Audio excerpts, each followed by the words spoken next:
The administration is negotiating, and they put down their first marker on an immigration reform plan today. It includes $25 billion trust fund for the border wall system, $5 billion additional for technology, also northern border improvements and enhancements, providing legal status for DACA recipients and other DACA-eligible illegal immigrants, adjusting the time frame to encompass a total population of possibly 1.8 million individuals with a 10 to 12-year path to citizenship, requirements for work, education, and good moral character. Promote the nuclear family migration by limiting family sponsorships to spouses and minor children only, ending extended family chain migration, and eliminate the visa lottery system and reallocate the visas to reduce the family-based backlog and highly skilled employment backlog. Now, their immediate reaction to this, Rachel Bade, who's been on our show a lot, up on Capitol Hill, House Republicans not happy with this new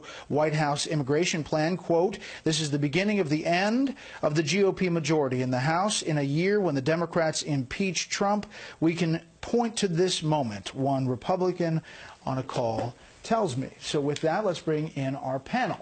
Jonathan Swan, national political reporter for Axios; Leslie Marshall, syndicated talk radio host; and from New York tonight, Jason Riley, Wall Street Journal columnist and senior fellow at the Manhattan Institute. This often happens whenever anything happens in immigration. Any specifics come out, and the reaction is loud and visceral. Jonathan, there is a sense that after this was rolled out, there were some calls being made from the right side of the president's flank. Right, and two sources have just told me that Stephen Miller just got off a conference call with a group of hardliners on immigration, and it was, I'm told, a very feisty call. A lot of them hate this proposal, so he's angered a lot of people on the far right because he gives such a large amnesty. But then I've also been talking to some progressive immigration activists who are in close touch with Democratic leadership, and they say it's dead on arrival because it's, in their words, such a radical proposal with such massive cuts to legal immigration. Some of them say the biggest cuts since the 1920s. So the White House seems to have angered just about everyone, from what I can tell. Tom Cotton, the senator, put out a relatively nice statement about it, but it's the issue of immigration, as you point out. You always anger everyone once you start putting specifics out there. But isn't this what everybody has asked for, Leslie, to get specifics, to start the negotiation with actual data, points on the board that say, here's our proposal, what's yours?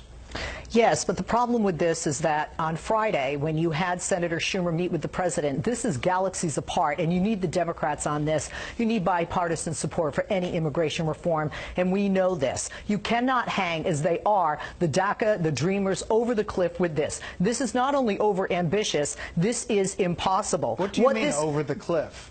Well, basically, you're expanding the DACA population to 1.8 million in this proposal. You have a 10 to 12-year program, 10 to 12 years, Brett, that is far too long. One, you were cutting 5 out of 7 programs that are in place now for immigrants. You are putting people that are looking right now as immigrants or who are fleeing persecution as refugees. You're not addressing those issues, and you're not addressing terrorism with anything with regard to a wall, the southern border, or the northern border, because you're not addressing radicalized Islam and ISIS and the internet.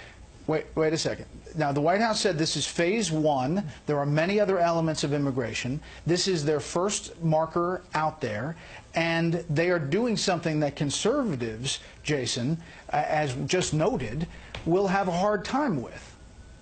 Yes, yes. There's something, as someone said earlier, something in here for everyone to hate. Actually, Brett, we've seen a lot of these in previous proposals. A lot of this was in the 2013 Gang of 8 bill that passed the Senate but failed in the House. Passed the Senate with bipartisan support, including support from Senator Schumer of New York. And in that bill, you had a multi-year path to citizenship, you had funding for more border security, you had an elimination of the diversity visa, and so forth. But I think we are getting at what the real problem is here, which is that we don't know what the administration is going to do about overall levels of immigration. Right now we take about 1 million a year. Around 70% of that is chain migration. I think there are a lot of Democrats out there that said, okay, you want to change the balance, less chain migration, use some of those to give to people with skills, people with education, but you do have hardliners like Stephen Miller, like Tom Cotton, who want an overall reduction in legal immigration, and that is really where the divide is I'm being told right now. Yeah, Leslie, I didn't mean to cut you off. The bottom line here is that it doesn't seem likely, just by this reaction, that this is going to get all wrapped up by February 8th. It's not, and that's what I mean by, putting them over a cliff. Look, this is not a one piece of legislation fix. I mean, we all know this, left or right, and I think we need to address the dreamers and not say, hey, address the dreamers in exchange for whether it's a Democrat or Republican doing that. We are even seeing in the language here, Brett, that the president is willing to concede there isn't going to be a wall for the entire southern border of our nation. We are seeing that in the language of what has been put forth out of the White House today. And I think he said something similar. Jonathan? Well, internally, the calculus was, at the very least, that they need something that they can credibly call a wall. If they don't get that, Trump knows that it's intolerable for his base.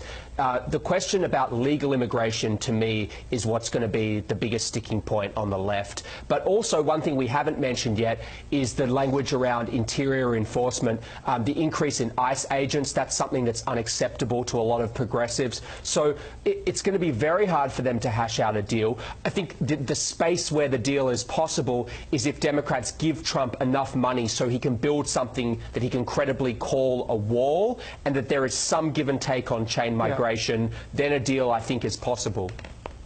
Also, Brett, I think the real deal... if you would. Okay. Go ahead, Jason. All right, go ahead. I was just going to say, I think the real question here, we don't know the answer to, is whether Democrats really want a deal or whether they want this issue for the midterm elections. Dick Durbin reveals what the president said in a private meeting to blow up any discussions. Chuck Schumer's kind of come out and said a wall is off the table, knowing that that will end discussions. Do the Democrats really want a deal, or do they just want this issue to bash Republicans with come November?